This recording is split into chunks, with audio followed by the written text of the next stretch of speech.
Halo guys, welcome back to video sharing belajarku. Bagaimana kabar teman-teman semuanya? Semoga kita semua sehat selalu. Amin. Seperti biasa teman-teman, sebelum kita belajar bareng di skill yang baru, jangan lupa untuk subscribe this channel, like and share this video. Supaya apa? Supaya semakin banyak teman-teman kita yang ikutan belajar bareng. Dan aku infokan lagi ke teman-teman yang mungkin belum nonton videoku yang lain, kalian bisa cek link yang ada di deskripsi. Di situ ada sumber belajar bahasa Inggris cukup banyak juga ya yang bisa di-download secara gratis. Jadi silakan cek link yang ada di deskripsi. Nah, sekarang kita masuk ke skill yang baru. Skill 51, use ED and ING adjectives correctly. Nah, kalau teman-teman nonton videoku dari awal, di awal-awal itu kan kita belajar di 5 skill pertama, itu kan kita belajar salah satunya ada 2 ya, present participle sama past participle. Di mana ada bentuk ed sama bentuk ing. Yang fungsinya bisa sebagai kata kerja dan fungsi yang lainnya bisa sebagai kata sifat. Nah, ini lebih ke pendalamannya aja ya. Jadi kata sifat itu memang ada yang bentuknya pakai ed or ing, yang biasanya dari kata kerja. Tapi sekali lagi, dia fungsinya sebagai kata sifat ya, bukan kata kerja. Nah, seperti apa? Mari kita belajar bersama-sama. Verb forms ending in ed and ing can be used as adjectives. Jadi, kata kerja, bentuk kata kerja yang berakhiran dengan ed atau ing, itu bisa digunakan sebagai kata sifat. Ingat sekali lagi, fungsinya sudah berubah ya. Dia sebagai kata sifat, bukan kata kerja. Karena kalau kata kerja pakai ed atau pakai ing, nanti bisa aja butuh be. Bisa aja tidak berdiri sendiri gitu. For example, the verbal adjective cleaned and cleaning come from the verb to clean. Jadi dari kata kerja clean, nanti dia bisa di cleaned sama cleaning. The woman cleans the car. Wanita itu membersihkan mobil. The cleaning woman worked on the car. Jadi cleaning woman itu kalau kita artikan simpelnya ya teman-teman. Wanita yang membersihkan. Jadi wanita yang bersih-bersih gitulah. Nah, work on the car. The woman put the cleaned car back in the garage. Cleaned car itu kan simpelnya kita bilang mobil yang dibersihkan. Kalau cleaning woman, perempuan yang bersih-bersih. Kalau cleaned car, mobil yang dibersihkan. Jadi sebenarnya, supaya kita lebih jelas, itu harusnya pakai cleaning atau pakai cleaned misalnya ya. Teman-teman bisa lihat dari artinya aja. Jadi diartikan. Kalau ing itu berarti artinya aktif. Kalau pakai ed berarti dia artinya pasif. Nah, in the first example, cleans is the verb of a sentence. In the second example, cleaning is a verbal adjective describing woman. Jadi semuanya describing noun, karena adjektif ya. Kalau di contoh yang kedua, cleaningnya menjelaskan woman, jelas. In the third example, cleaned is a verbal adjective describing car. Nah, dia menjelaskan kata benda car. Jadi kalau cleaning woman ya wanita yang bersih-bersih. Kalau cleaned car, mobil yang dibersihkan. Jadi kalau kata sifat, biasanya kita mengartikannya, menyambungkan kata benda dengan sifatnya, itu pakai yang. Wanita yang apa, mobil yang apa. Gitu ya, kalau kata sifat ya, teman-teman. Verbal adjectives ending in ed and ing can be confused in written expressions questions on the TOEFL test. Bisa jadi bikin bingung kalau teman-teman tidak mengartikan. Kalau aku, biasanya kalau baca soal atau kalimat, supaya tahu apakah benar yang dipakai itu dalam bentuk yang ed atau ing, itu simpelnya adalah mengartikan ya, atau diartikan teman-teman. The cleaning car sama the cleaned woman, ini tuh jelas salah. Jadi kalau mengartikan gimana? Ya kalau misalnya yang ini pakai ing itu dia artinya aktif. Mengartikannya ya pakai me misalnya atau pakai ber misalnya. Kalau yang ini itu artikan dengan pasif. Apa misalnya ya bisa di atau bisa ter gitu misalnya ya. Nah, nih penjelasannya jelas kok di sini.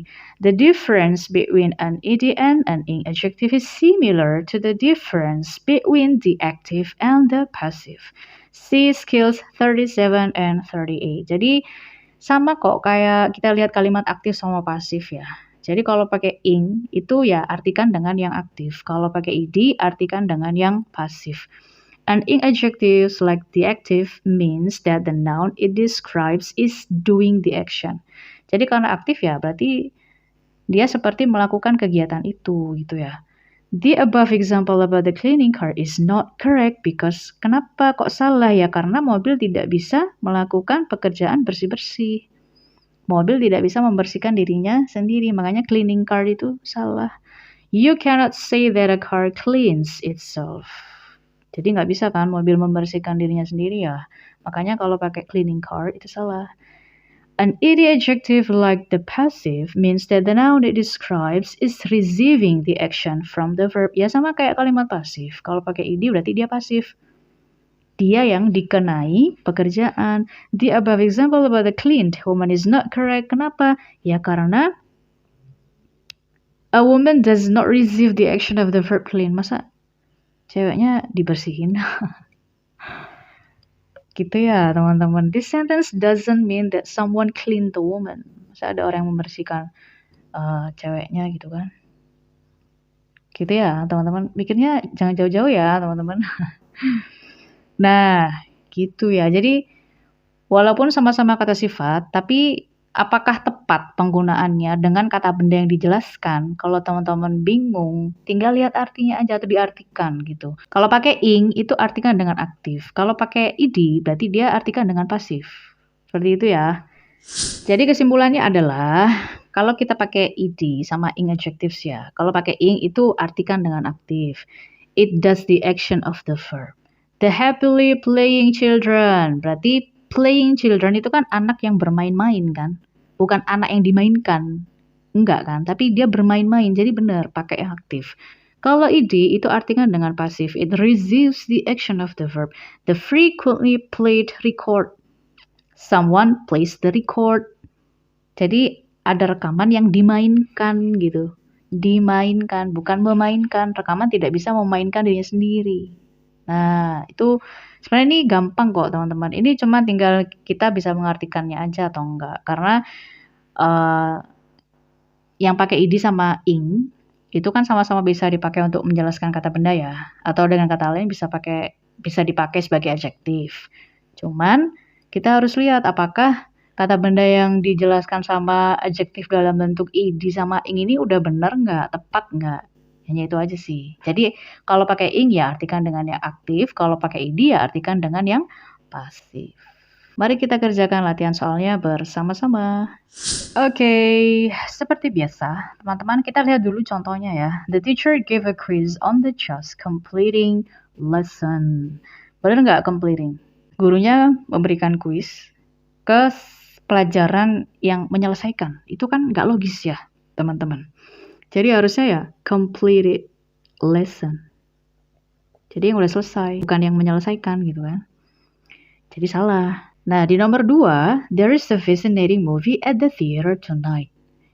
Fascinating yang dipakai bener nggak? Kan bener ya.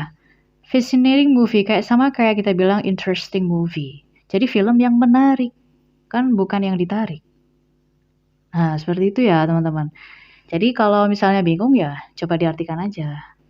Logis nggak kalau misalnya kata bendanya diartikan seperti aktif atau pasif. Number 3, they thought that it had been a very satisfied dinner. Dinner, makan malam yang memuaskan atau dipuaskan. Jadi harusnya ini salah ya teman-teman. Harusnya apa? Satisfying dinner, satisfying. Nah, jadi makan malamnya itu puas banget gitu, memuaskan gitu kan. Bukan dipuaskan gitu ya. Jadi nomor 3 dia salah. Number 4, the empty bottles are to the left and the filling bottles are to the right. Kalau empty kan jelas kosong ya. Jadi nggak ada embel-embel ed or ing. Tapi di sini ada kata filling bottles. Coba logikanya, filling bottles, botol yang berisi. Jadi dia mengisikan dirinya sendiri atau botol yang udah diisi. Harusnya kan botol yang terisi gitu ya. Jadi harusnya bukan pakai ing tapi pakai ed. Nah, seperti itu aja teman-teman. Kalau bingung ya artikan aja. Number 5, for lunch at the restaurant she ordered a mixed salad. Di sini ada kata mixed salad. Berarti kan saladnya kan tercampur ya. Bener kan? Saladnya tercampur. Dicampur-campur gitu kan saladnya. Berarti sudah benar nomor 5. Nah, number 6. The student thought that it was an interesting assignment. Jadi tugasnya itu menarik sekali, seru gitu, asik ya. Berarti benar kan nomor 6 ya. 7. The shoppers were impressed by the reducing prices. Jadi ini kita nih sebagai pembeli itu terkesan dengan harga yang mengurangi dirinya sendiri atau harga yang dikurangi. Logikanya ya. Berarti kan harusnya bukan reducing prices, tapi reduced prices. Jadi harga yang dikurangi, bukan harga yang mengurangi. Karena harganya tidak bisa mengurangi dirinya sendiri. Jadi nomor 7 salah. Number 8, he can't afford to take long vacations to exotic places because he is a worked man. Benar nggak nih? Worked man. Kita aja kalau pakai kata biasanya hardworking student gitu ya, hardworking people gitu. Jadi kalau worked man itu kan salah ya teman-teman. Jadi harusnya apa? Working lah, kan kita yang bekerja. Nah, jadi salah. Number 9, I recently received several annoying phone calls from the insurance agent. Ini kadang kita sering nerima telepon gitu ya. Makanya biasanya kalau aku ada nomor yang tidak dikenal, itu nggak pernah aku angkat, teman-teman. Mostly nggak pernah. Kalaupun keangkat itu nggak sengaja, kepencet gitu ya. Jadi udah langsung aku abaikan. Biasanya kalau ada nomor yang tidak dikenal, telepon. Nah, jadi annoying phone call. Benar nggak? Benar lah. Kan panggilannya itu kan mengganggu ya, bukan diganggu. Jadi benar dia pakai annoying. Jadi nomor 9 udah benar ya. The last one. Today, the bookkeeper will work on the unpaying bills. Benar nggak kita pakai unpaying? Kalau unpaying bills berarti tagihannya tidak membayar. Ini kan maksudnya tagihannya tidak terbayarkan gitu kan. Atau tidak dibayar gitu ya. Berarti harusnya unpaid bills. Jadi dia tidak terbayar. Bukan tidak membayar kan. Nah, jadi nomor 10 salah. Jadi teman-teman, ada bentuk kata sifat yang pakai ed or ing ya. Jadi past participle atau present participle yang bentuknya dia pakai ed kalau past participle ya. Kalau present participle kan pakai ing. Dan itu bisa difungsikan sebagai adjectives atau kata sifat dengan catatan apa? Kalau dia menjelaskan kata benda, kita harus cek apakah kata benda yang dijelaskan itu udah sesuai dengan artinya enggak. Misalnya kalau ing kan kita harus artikan dengan yang aktif. Kalau pakai ed kita artikan dengan yang pasif gitu ya teman-teman. Jadi simpelnya itu artikan dengan aktif dan pasif aja. Kalau ing ya aktif, kalau ed itu yang pasif. Sesimpel itu teman-teman. Ya, semoga cukup jelas sampai di sini. Jika ada salah dan kurangnya, mohon dimaafkan. Jika ada pertanyaan, saran, dan kritik, boleh tulis di kolom komentar. Thanks for watching and thanks for all of your supports. Don't forget to like, share, and subscribe. See you on the next video. Bye-bye.